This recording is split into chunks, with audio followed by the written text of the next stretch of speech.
Guys RKFI announcement. So இந்த அனௌன்ஸ்மெண்ட்க்கு எல்லாமே எதிர்பார்த்துக்கிறாங்க. ஏன் அப்படின்னு பார்த்தீங்கன்னா, இந்த படத்தில் நம்ம லோகேஷ் கனகராஜ் இப்போ நடிக்கிறது. லோகேஷ் கனகராஜ் பண்ணுறது கிடையாது டைரக்ஷன். லோகேஷ் கனகராஜ் பார்த்தீங்கன்னா வெளியே போயிட்டாரு. இப்போ வந்து நெல்சன் அவர்கள் உள்ளே வந்திருக்காரு. அப்படி தான் உண்மையான விஷயம். ஸோ இந்த ஒரு விஷயம் பார்த்தீங்கன்னா ரீசெண்டாக சூப்பர் ஸ்டார் ஒரு இன்டர்வியூ எடுத்தாங்க.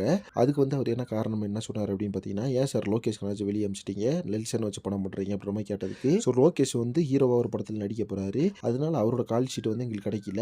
ஸோ அதனால இந்த படத்தில் நெல்சனை வந்து நாங்கள் போட்டோம் அப்படின்ற மாதிரி சொல்லியிருந்தாரு.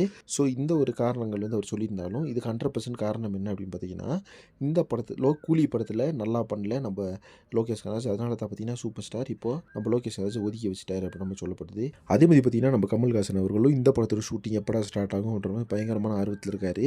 அதுக்கு முக்கியமான காரணம் என்ன அப்படின்னு பார்த்தீங்கன்னா, நம்ம நெல்சன் அவர்களுக்கு ஒரு மிகப்பெரிய சான்ஸு. தென் நம்ம ஆர்கேஎஃப்ஐ ப்ராஜெக்ட் அவங்களுக்கும் பார்த்தீங்கன்னா இந்த படம் வந்து ஒரு மிகப்பெரிய கலெக்ஷன் பண்ணும் அப்படின்ற ஒரு நம்பிக்கை. ஏன் அப்படின்னு பார்த்தீங்கன்னா, லாஸ்ட்டாக வந்து ஜெயிலர் அப்படின்றது நல்ல ஒரு வசூலை வந்து தமிழ் சினிமா கொடுத்துச்சு.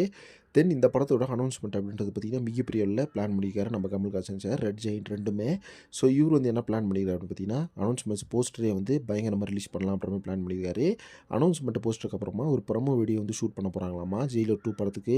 அதேமாதிரி ஜெயிலர் 1க்கெல்லாம் எப்படி ஷூட் பண்ணாங்களோ அதேமாதிரி ஒரு ப்ரமோ வீடியோ ஷூட் பண்ணலாம் அப்படின்னு பிளான் போட்டு வச்சிருக்காங்களாமா. ஸோ இது வந்து பார்த்தீங்கன்னா நம்மளுக்கு ஜெயிலர் 2 படத்தோட ஷூட்டிங் ரேப் ஆனதுக்கப்புறம் தான் இந்த அனௌன்ஸ்மெண்ட் வரும் அப்படின்ற மாதிரி எதிர்பார்க்கப்படுது. ஓகே ஃப்ரெண்ட்ஸ், யாரெல்லாம் வந்து இப்போ ஆர்கேஎஃப்ஐ அனௌன்ஸ்மெண்ட்டுக்கு எதிர்பார்த்தீங்கன்னு சொல்லிட்டு கமெண்ட் பாக்ஸில் மென்ஷன் பண்ணுங்கள். வெயிட் பண்ணி பார்க்கலாம்.